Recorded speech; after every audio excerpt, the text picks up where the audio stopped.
ఇటీవల తరచూ దేశవ్యాప్తంగా పలు ప్రాంతాల్లో బాంబ్ బ్లాస్ట్ ఘటనలు తీవ్ర కలకలం రేపుతున్నాయి. తాజాగా హైదరాబాద్లోని హయాత్ నగర్ పోలీస్ స్టేషన్ ఆవరణలో శుక్రవారం ఉదయం బాంబ్ బ్లాస్ట్ చోటు చేసుకుంది. హయాత్ నగర్ పోలీస్ స్టేషన్ వెనక భాగంలో ఉన్న స్టోర్ రూమ్ క్లీన్ చేసి చెత్త తగలబెడుతున్న సమయంలో ఒక్కసారిగా పేలుడు సంభవించింది.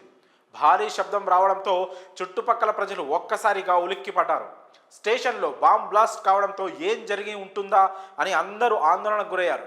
భారీ పేలుడు జరగడంతో స్వీపర్కి తీవ్రంగా గాయాలయ్యాయి. వెంటనే దగ్గరలోని ఆసుపత్రికి తరలించి చికిత్స అందించారు. ప్రస్తుతం స్వీపర్ పరిస్థితి విషమంగా ఉన్నట్లు తెలుస్తోంది. అయితే స్టేషన్ వెనుక భాగంలో ఉన్న స్టోర్ రూమ్లో ఇటీవల కాలంలో సీజ్ చేసిన జిలెటిన్ స్టిక్స్ పేలడంతోనే ఈ ఘటన జరిగి ఉండొచ్చని అనుమానాలు వ్యక్తమవుతున్నాయి. కాగా పోలీస్ స్టేషన్ పరిధిలో జరిగిన పేలుడు విషయాన్ని పోలీసులు గోప్యంగా ఉంచుతున్నట్లు వార్తలు వస్తున్నాయి. అయితే ఈ పేలుడు ఘటనలో ఎలాంటి ప్రాణ నష్టం జరగకపోవడంతో పోలీసులు ఊపిరి పీల్చుకున్నారు.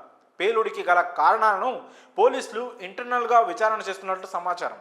ఈ ఘటనకు సంబంధించిన పూర్తి వివరాలు ఇంకా తెలియాల్సి ఉంది. ఇదిలా ఉంటే గత కొంతకాలంగా హైదరాబాద్లో తరచూ బాంబు పేలుళ్ల ఘటనలు ప్రజలను భయాందోళనకు గురి చేస్తున్నాయి.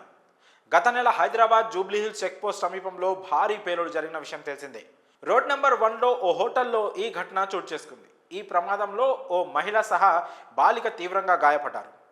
ఏసీ కంప్రెషర్ పేలడంతో భారీ పేలుడు సంభవించినట్లు ప్రాథమికంగా గుర్తించారు.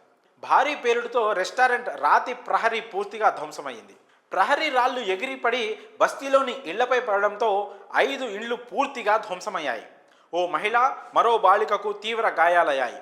అలాగే హైదరాబాద్ శివారులోని మైలార్దేవ్పల్లి పోలీస్ స్టేషన్ పరిధిలోని లక్ష్మీగూడ రోడ్డులో గల ప్రజాపతి శ్రీ శ్రీ శ్రీ యాదే మాత ఆలయం సమీపంలో ఓ పేలుడు జరిగింది.